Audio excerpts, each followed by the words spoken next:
awkward, staring at Judy like a psycho again.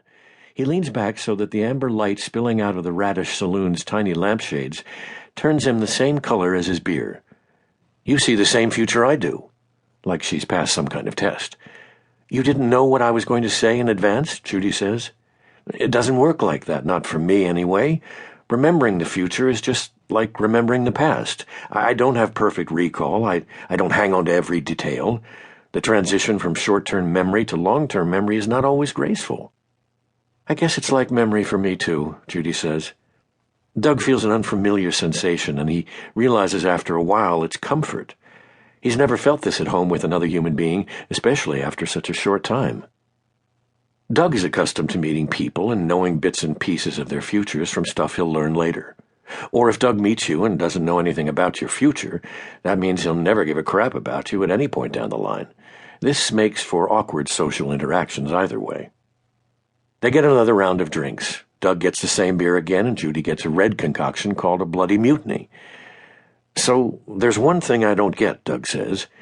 You believe you have a choice among futures, and I think you're wrong. You're seeing one true future and a bunch of false ones.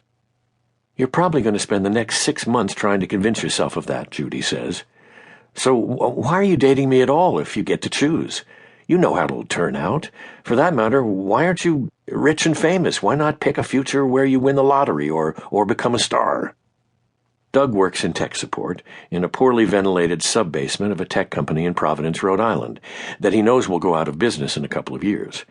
He will work there until the company fails, choking on the fumes from old computers, and then be unemployed a few months. Well, Judy says, it's not really that simple. I mean, the next 6 months, assuming I don't change my mind, they contain some of the happiest moments of my life, and I see it leading to some good things later on. And, I've seen some tracks where I get rich. I become a public figure, and they never end well. I've got my eye on this one future, and this one node way off in the distance, where I die age 97, surrounded by lovers and grandchildren and cats, and whenever I have a big decision to make, I try to see the straightest path to that moment.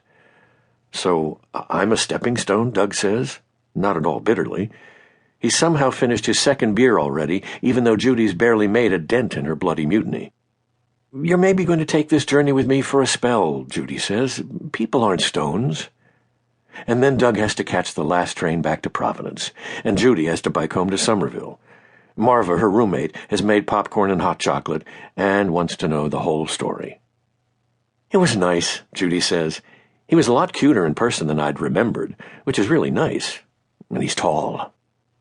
That's it? Marva says. Oh, come on, details. You finally meet the only other freaking clairvoyant on Earth, your future boyfriend, and all you have to say is, ooh, he's tall. Uh-huh. You're going to spill like a fucking oil tanker. I will ply you with hot chocolate. I may resort to Jim Beam, even. Marva's real name is Martha, but she changed it years ago. She's a grad student studying 18th century lit, and even Judy can't help her decide whether to finish her Ph.D. She's slightly chubby, with perfect crimson hair and clothing by Sanrio, Torrid, and Hot Topic. She's fond of calling herself Malternative. Well, I'm drunk enough already. I nearly fell off my bicycle a couple of times, Judy says. The living room is a pigsty, so they sit in Judy's room, which isn't much better. Judy hoards items she might need in one of the futures she's witnessed, and they cover every surface. There's a plastic replica of a Filipino fast food mascot, Jollibee, which she might give to this one girl, Suki, in a couple of years, completing Suki's collection and making her a friend for life. Or Judy and Suki may never meet at all. A phalanx of stuffed animals crowds Judy and Marva on the big, fluffy bed. The room smells like a sachet of whoop-ass cardamom, cinnamon, and lavender that Judy opened up earlier. He's really a sweet guy. Judy cannot stop talking in platitudes, which bothers her. I mean, he's really lost, but he manages to be brave.